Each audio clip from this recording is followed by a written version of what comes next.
One thing before I get to my last two questions that I want to chat with you about is you're retired now, but one of the jobs you have is, and I want to make sure I'm getting the term right.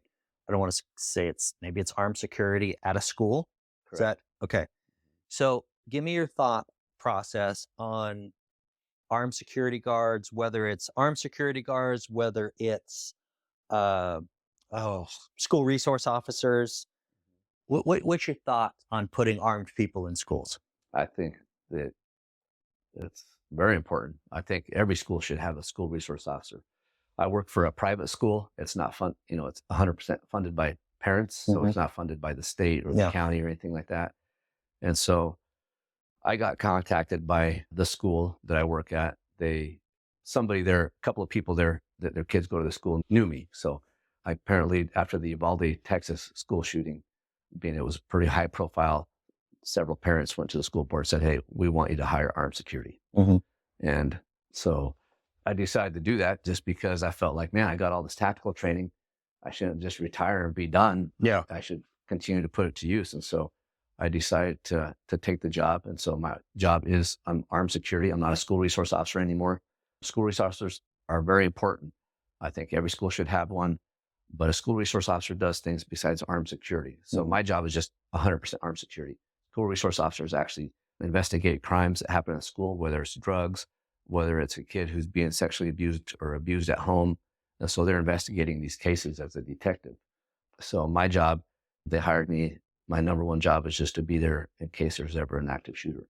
And so I'm armed and I just kind of hang out there with the kids. And So I'm assuming that you are very pro armed guards in schools. yes, I mean, I look at it from the standpoint that we've gone through all these school shootings and we still seem to do the same thing and there's yeah, no change. yeah. I don't understand why we put, like, say, they got armed guards in banks, sporting events, football games, basketball games. There's armed people at all those, all the time. Even high school games, they hire extra police officers to come in and work, but we can't do that just during the average school day, at most schools. And I know you got to have, if we're just looking at armed people to be there, you got to hire the right people, right? Yeah. We got to have some kind of way to be able to do that, just like they do law enforcement, I think. But we also have to give them training.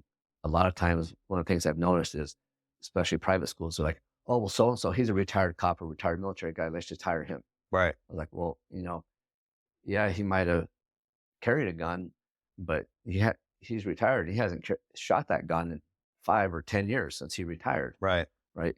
Luckily for me or I'll say the school, but for me, firearms, I still continue. I'm still an adjunct instructor doing law enforcement classes, and I go to classes to keep up my training. Most law enforcement guys just don't shoot very much. Being that I shoot competitively, that really helps me keep my shooting skills up. And I shoot anywhere from 15 to 20,000 rounds a year, which the average cop shoots maybe Not that many. 600 or 800 rounds in a year. Yeah. If they're lucky. And so I think they just need to, I think you should have the guys who are kind of have a tactical background or SWAT background, because those are the guys who go out and shoot like that. Yeah. Right? Yeah. And so we can't just have somebody who's like, "Oh, my uncle he was in the military." Well, what did he do in the military? He was an auto mechanic. Or, "Yeah, my uncle was a cop." "Yeah, he was a desk detective for the last 20 years. So, and that's not to say that they don't have things to offer. They have Yeah. things to offer, right? But we all kind of have our own specialties, right? Like I tell people, I'm not the guy to call if your, your wife or your daughter was a victim of a violent crime and you don't know who it is and we have to investigate it.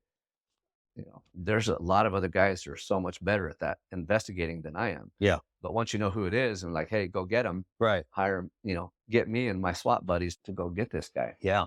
But there's just, there's a lot of different specialties in law enforcement. And that's just the career choice that I picked was firearms and SWAT. Yeah. And I decided to do what I was good at and let the other guys do what they're good at.